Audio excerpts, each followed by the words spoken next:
दोस्तों यह कहानी एक ऐसे लड़के की है जिसने हैवानियत की सभी हदों को पार कर दिया। इस लड़के का नाम अयान पठान था और अयान पठान एमपी के गुना शहर के रहने वाला था। इसकी कहानी का शुरुआत लगभग आज से 1 साल पहले हुआ था। नमस्कार, आदाब, प्रणाम। मैं गुड्डू कुशवाहा आपका स्वागत करते हैं हमारा चैनल A.G क्राइम में और आप देख रहे हैं सच्ची घटना की एक नई एपिसोड के साथ एक नई कहानी। चलिए पूरी कहानी आपको बतलाते हैं थोड़ी विस्तार से। अयान पठान एक लड़की को अपने ही घर में 1 महीने टॉर्चर करने के साथ हैवानियत दिखाते हुए उस लड़की के शरीर को बुरी तरह से नोच डाला था, जिससे उस लड़की को बचा पाना बहुत मुश्किल था। दरअसल लड़की कोई और नहीं, अयान की ही गर्लफ्रेंड थी। लड़की का नाम पूजा था। लड़की अयान से लगभग 1 साल पहले से प्यार करती थी और उसके साथ ही रहती थी।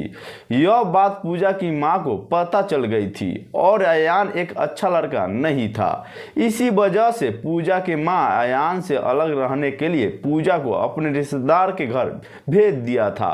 उनको लगा था कि पूजा अयान से अलग रहेगी तो अयान को भूल जाएगी, लेकिन पूजा की मां ने जितना सोचा था उसका उल्टा हो गया और पूजा अपने रिश्तेदार के घर से भागने के बाद अपने घर आने की बजाय सीधा अयान के घर चली गई और उसके साथ लिविंग रिलेशनशिप में रहने लगी। पूजा के पिता के कैंसर के वजह से 10 साल पहले ही डेथ हो गया था और पूजा के घर में सिर्फ उसकी मां थी और वह कुछ नहीं कर सकती थी।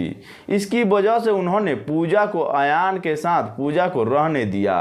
अयान और पूजा दोनों एक साथ लिविंग रिलेशनशिप में रहने लगे। पूजा को लग रहा था कि अयान पठान उससे बहुत प्यार करता है, लेकिन अयान पूजा से प्यार नहीं करता था। वह सिर्फ चाहता था कि किसी भी तरह से पूजा से शादी करके वह पूजा की घर को अपने नाम पर करा लेगा, क्योंकि पूजा अपने माता पिता की इकलौती औलाद थी।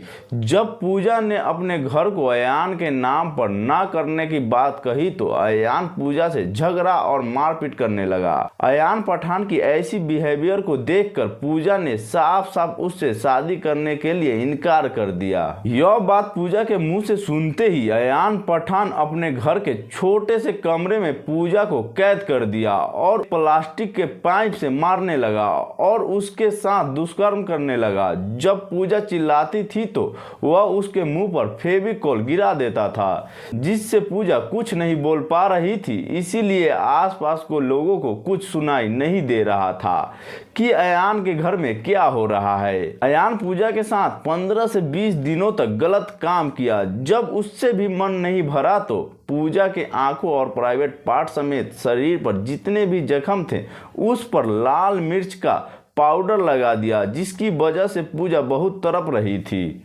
ऐसे ही अयान और पूजा को टॉर्चर करते करते करीब 1 महीना बीत गया। उसके बाद किसी भी तरह से पूजा अयान के चंगुल से आज़ाद होकर अपनी मां के साथ सीधे पुलिस स्टेशन पहुंच गई। अब आप लोग यह सोच रहे होंगे कि पूजा इतनी गंभीर हालत में थी तो वह अपने घर तक कैसे पहुंची। दोस्तों आप लोगों को हम बता दें कि अयान जो था वह पूजा की पड़ोसी था और दोनों के घर पास में ही थे। जैसे ही पूजा पुलिस स्टेशन पहुंची तो पुलिस पूजा की हालत को देखकर तुरंत उसको अस्पताल में भर्ती कराया। पूजा की इतनी गंभीर हालत को देखकर डॉक्टर ने बताया कि उसकी एक आंख से देखने की क्षमता बहुत कम हो गई है। उसके बाद पूजा और उसकी मां के बयान पर पुलिस वालों ने अयान को गिरफ्तार कर लिया और कुछ दिन बाद नोटिस जारी करके उसके घर को भी तोड़ दिया गया। इस तरह से घर वालों से बगावत करके अपने प्रेमी के साथ लिविंग रिलेशनशिप में रहने की वजह से एक लड़की की जिंदगी बर्बाद हो गई। दोस्तों इस कहानी को सुनाने का उद्देश्य मुझे किसी को ठेस पहुंचाना, किसी को तकलीफ पहुंचाना नहीं है। बस आपको बताना है कि आप जहां भी रहें सुरक्षित रहें और अपना ख्याल रखें। धन्यवाद।